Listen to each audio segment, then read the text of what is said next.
میں نے اس کے اوپر بڑا ایک میرا کلپ ہے یوٹیوب پہ، مولا علی سے متعلق 5 جھوٹ، تو میں نے کافی ساری چیزیں اس میں ڈسکس کی ہیں. لیکن میں یہ کہتا ہوں کہ اللہ کے بندو، جو چیزیں نبی علیہ السلام نے منع کی ہیں بیان کرنے سے، وہ تو ہم ڈسکس کر بھی نہیں رہے. میں نے آج تک آپ کو منافقین کے نام بتائے؟ آپ نے حذیفہ ابن یمان کو بتائے تھے نا آپ صلی اللہ علیہ وسلم نے، صحیح بخاری میں آتا ہے. تو میں نے آپ کو بتائے، آپ رازدار رسول تھے، وہ ختم ہوگی بات. میں نے کبھی ڈسکس کی ہے؟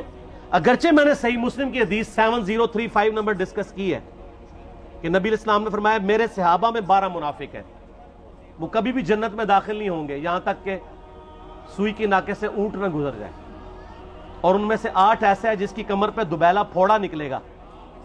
میں نے آج تک آپ کو بتایا کہ کس کس کی کمر پہ دوبیلا پھوڑا نکلا اور اس کی موت اسی پھوڑے میں ہوئی ہے؟ بتایا؟ تو میں تو وہ چیزیں ڈسکس بھی نہیں کر رہا، میں وہ چیزیں ڈسکس کر رہا ہوں جو نبی علیہ السلام نے علامات النبوہ میں بتائی ہیں. یہ امام بخاری حدیث نبوت کی دلیل کے چیپٹر میں لے کے آئے ہیں، اور امام بہقی نے 3500 احادیث پر مشتمل ایک کتاب لکھی ہے دلائل النبوہ، کہ ہم نبی صلی اللہ علیہ وسلم کو نبی کیوں مانتے ہیں، اس کے اوپر. اور اس میں یہ ساری حدیثیں عمار بن یاسر کے قتل والی لے کے آئے ہیں، بتانے کے لیے کہ دیکھیں ہمارے نبی علیہ السلام کی نبوت کی دلیل ہے کہ آپ نے اپنی وفات کے آلموسٹ 30 سال کے بعد ہونے والے واقعے کو پہلے ہی بتا دیا. یہ حدیثیں چھپانے والی نہیں، بیان کرنے والی ہیں، علامات النبوہ کی حدیثیں. آپ کہتے ہیں چھپائیں. اگر کوئی حدیث دنیا میں نہیں چھپائی جا سکتی نا تو وہ علامات النبوہ والی حدیث ہے، کیونکہ وہ تو نبی صلی اللہ علیہ وسلم کی نبوت کو جسٹیفائی کرتی ہے. ورنہ میرا ایک معصومانہ سوال ہے کہ نبی صلی اللہ علیہ وسلم نے یہ باتیں کر کے ان کے زوم میں نعوذ باللہ امت کو مصیبت میں ڈال دیا. آپ نے خود ہی فرمایا کہ یہ ہوگا. کیوں فرمایا آپ نے؟ میں تو بیان کر کے مجرم ہوں. تو جس نے مجھے خبر دی ہے ان کے بارے میں آپ کا کیا خیال ہے؟ یہ مسند احمد کی حدیث یہ میں نے گھر بیٹھ کے بنائی ہے کہ میری بیوی کا کیا حال ہوگا جس پہ خوف کے کتے بھونکیں گے. تو سیدہ عائشہ سے مجھ سے زیادہ نبی علیہ السلام کو محبت تھی، لیکن آپ اللہ کے پیغمبر تھے، آپ نے اپنے گھر کی خبر بھی نہیں چھپائی، بتا دی کہ یہ ہوگا. اور اس سے بڑھ کے آپ صحیح بخاری میں دیکھیں عمار بن یاسر کا خطبہ ہے. میں نے یہ سارا، پریشان نہیں ہونا، یہ ریسرچ پیپر میں سارا کچھ موجود ہے، اور کوئی چیز بھی ایسی نہیں جو اس میں سکپ ہو. صحیح بخاری میں خطبہ ہے کہ عمار بن یاسر کو مولا علی نے بھیجا کوفے میں. کوفے والے نیوٹرل ہو گئے تھے کیونکہ بصرہ سے سیدہ عائشہ آ رہی تھیں، اور وہاں پہ انہوں نے کہا نہ ہم سیدہ عائشہ کا ساتھ دیں گے نہ مولا علی کا دیں گے. تو عمار بن یاسر کو تیار کرنے کے لیے، یعنی وہاں کے جو عوام تھی اس قتال کے لیے، مولا علی نے بھیجا. تو سیدنا عمار بن یاسر نے وہاں پہ کوفے کے ممبر پہ خطبہ دیا. بخاری کے الفاظ ہیں، اوپر والی سیڑھی پہ عمار بن یاسر نے حسن ابن علی کو بٹھایا، حالانکہ حسن ابن علی سے 4 گنا بڑی عمر تھی عمار بن یاسر کی، 90 پلس ہو چکے ہوئے تھے، 3-4 گنا ان کی عمر تھی. لیکن اہل بیت کا احترام کیا، خود نچلی سیڑھی پہ بیٹھے. بخاری کے الفاظ ہیں کہ اے لوگو اللہ نے تمہیں آزمایا ہے، ایک طرف دنیا اور آخرت میں تمہارے نبی کی بیوی ہے سیدہ عائشہ، دنیا اور آخرت میں، یعنی عزت اپنی جگہ قائم.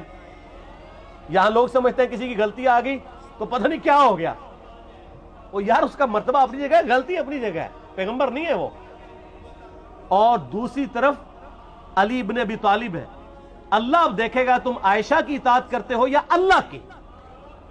علی کی نہیں، اللہ کی. کیوں؟ یا ایھا الذین آمنوا اطیعوا اللہ واطیعوا الرسول واولی الامر منکم. ان کا اولو الامر مولا علی ہیں، ان کی اطاعت واجب ہے. یہ اللہ نے آزمایا ہے کہ اللہ کی اطاعت کرتے ہو یا عائشہ کی. اور آپ حیران ہوں گے، یہ حدیث امام بخاری حضرت عائشہ کی فضیلت والے چیپٹر میں لے کے آئے ہیں. اگر امام بخاری مشورہ کر لیتے نا ناسبیوں سے تو انہوں نے کہا تھا سر آخری صحیح رکھو، پچھلے والا رہن دو، بلکہ پچھلے والا رکھو آخری والا رہن دو، کہ عائشہ دنیا اور آخرت میں. وہ حدیث گھڑنے کا میں آپ کو طریقہ بتاتا ہوں، کاٹ چھانٹ کرنے کا. وہ آدھی حدیثیں لکھتے ہیں نا، آدھی حدیث ایسے لکھتے ہیں امام بخاری کہ سیدہ عمار ابن یاسر نے خطبے کے دوران فرمایا کہ سیدہ عائشہ دنیا اور آخرت میں تمہارے نبی کی بیوی ہیں، بس.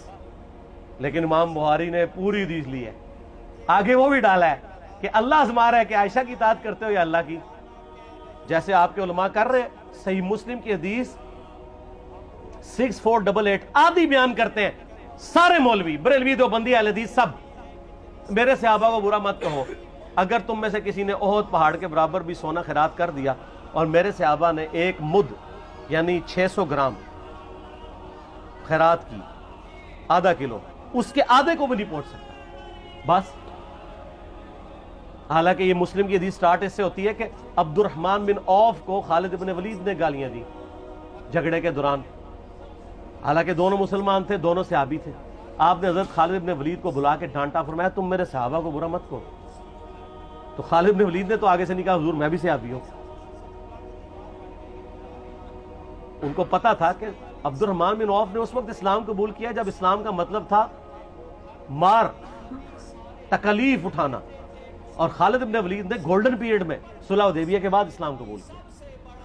تو میں اب تم لوگ یہ کر رہے ہو، تم لوگ اگر احد پہاڑ کے برابر بھی سونا خیرات کر دو، یعنی صلح حدیبیہ کے بعد والے لوگ میرے ان کے برابر نہیں ہو سکتے.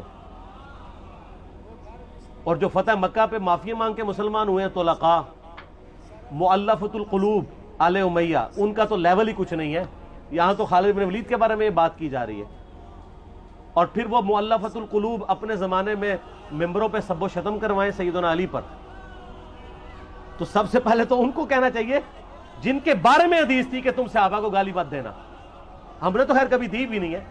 اور میں یہ آخری جملہ ان کو ایسا بولتا ہوں کہ جو ان کے دماغ تک ڈرل کر جائے گا کہ آل امیہ نے جو کچھ اپنے دور کے اندر سیدنا علی کی گستاخیاں کی ہیں نا، ہم نے تو ویسی کوئی ایک گستاخی بھی آل امیہ کے بارے میں نہیں کی ہے. میں نے آج تک آل امیہ کے اوپر بائی نیم کسی کے اوپر لعنت کی ہے؟ حالانکہ یہ مولا علی پہ کرتے رہے. یہ ہے لعنتی خود ہو گئے نا، جب مولا علی پہ لعنت کی تو لوٹ آئی. مسند ابی اعلیٰ میں صحیح سند کے ساتھ حدیث موجود ہے، مسند احمد میں بھی موجود ہے کہ سیدنا علی کو جس نے گالی دی اس نے رسول اللہ کو گالی دی صلی اللہ علیہ وسلم. جب ام سلمہ نے کہا تھا، شیخ زبیر صاحب نے اس کو تحکیم میں صحیح لکھا ہوا ہے فوٹ نوٹ کے اوپر، کہ لوگوں تمہارے ممبروں پر رسول اللہ کو گالیاں دی جاتی ہیں، تو انہوں نے کہا معاذ اللہ، ہم کب کہیں گے، ایسا نہیں ہو سکتا. تو ام سلمہ نے کہا تم لوگ علی اور اس سے محبت کرنے والوں پہ گالی گلوچ نہیں کرتے ہو کیا؟ جبکہ میں نبی کی بیوی کہتی ہوں کہ سب سے زیادہ رسول اللہ سے محبت، سیدنا علی سے محبت نبی صلی اللہ علیہ وآلہ وسلم کرتے تھے. لہٰذا جب یہ تم کہتے ہو نا علی پر لعنت، علی سے محبت کرنے والوں پہ لعنت، تو یہ لعنت تو تم نبی علیہ السلام تک لے کے جا رہے ہو نعوذ باللہ، کیونکہ علی سے محبت کرنے والا پہلے نمبر پہ نبی صلی اللہ علیہ وآلہ وسلم ہے. اور پھر کہتے ہیں سب کا مطلب تنقید ہے. اور نہ، پرانیاں گلاں، پرانے بابے، پرانے بزرگ، جھوٹے ہو. صحیح مسلم کھولو 6229 غدیر خم سے اگلی حدیث، لعن اللہ ابا التراب کے الفاظ ہیں، مٹی والے ابن ابی طالب پر لعنت، یہ الفاظ موجود ہے. سب کا ترجمہ لعنت ہی ہے، تنقید نہیں ہے.